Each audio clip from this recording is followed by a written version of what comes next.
ओडिशा के बालासोर में हुए भयानक ट्रेन हादसे में अब तक 280 से अधिक लोगों की जान जा चुकी है। 3 ट्रेनों के टकराने की इस भीषण दुर्घटना ने सारे देश को झकझोर कर रख दिया है।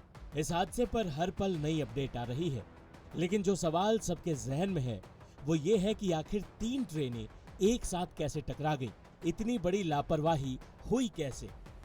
रेलवे सूत्रों से जो जानकारी सामने आई है वो हम आपको बताते हैं। रेलवे के वरिष्ठ आधिकारिक सूत्र बताते हैं कि ये दुर्घटना सिस्टम कोलैप्स का नतीजा है। ये दुर्घटना इतनी भयावह नहीं होती अगर सिस्टम काम करता।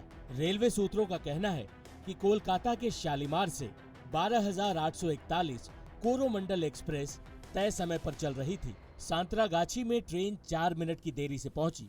वहीं खड़गपुर में भी ट्रेन अपने तय समय से 3 मिनट की देरी से चल रही थी। उसके बाद ड्राइवर सतर्क होकर ट्रेन की स्पीड मेंटेन करके चलने लगा। ट्रेन ओडिशा में प्रवेश कर चुकी थी। बालासोर में भी ट्रेन अपने नियत समय पर पहुंची थी। कोरोमंडल एक्सप्रेस वहां से करीब 25 किलोमीटर ही आगे बढ़ी थी कि बहनागा बाजार की एंट्री पर स्थित पॉइंट्स पर कुछ दिक्कतें हुई। इसके बाद ट्रेन के कुछ डब्बे पटरी से उतर गए। यूं तो दुर्घटना की वजह का अभी तक रेलवे ने खुलासा नहीं किया है, लेकिन रेलवे के सूत्र बताते हैं कि इस कोरोमंडल एक्सप्रेस की किसी मालगाड़ी से कोई टक्कर नहीं हुई। उन्होंने जो अंदाजा लगाया वो ये है कि ट्रेन के कुछ डब्बे बहनागा बाजार के एंट्री पॉइंट पर डिरेल हुए होंगे।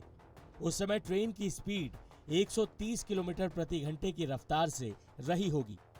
ऐसे में पटरी से डब्बे उतरने पर भी उनका 400 से 500 मीटर तक बढ़ते जाना आम बात है।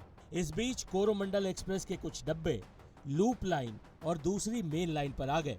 उसी समय बगल के लूप लाइन पर मालगाड़ी खड़ी थी। उसी मालगाड़ी पर कोरोमंडल एक्सप्रेस के डब्बे चढ़ गए।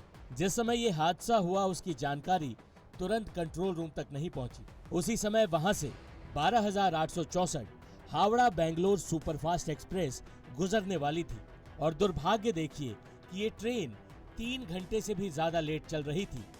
ये ट्रेन बहनागा बाजार स्टेशन पर नहीं रुकती थी, इसलिए इसे थ्रू सिग्नल मिला हुआ था और फिर ये ट्रेन 130 किलोमीटर की रफ्तार से चलती हुई डिरेल हुई कोरोमंडल एक्सप्रेस से भिड़ गई। इस ट्रेन के एक तरफ डिरेल कोरोमंडल एक्सप्रेस तो दूसरी तरफ लूप लाइन में मालगाड़ी खड़ी थी, यानी इस ट्रेन के डब्बे दोनों ट्रेनों के बीच से टकराते हुए गुजरे।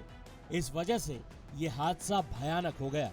दोनों एक्सप्रेस ट्रेनों की भिड़ंत में ट्रेनों की करीब 17 बोगियां पटरी से उतर गईं। इस हादसे में अब तक 280 से अधिक लोगों के मरने की पुष्टि हो चुकी है। ये संख्या बढ़ भी सकती है क्योंकि हादसे में 900 से अधिक लोग घायल बताए जा रहे हैं। रेस्क्यू ऑपरेशन जारी है। अगली अपडेट के साथ हम जल्द हाजिर होंगे। Times now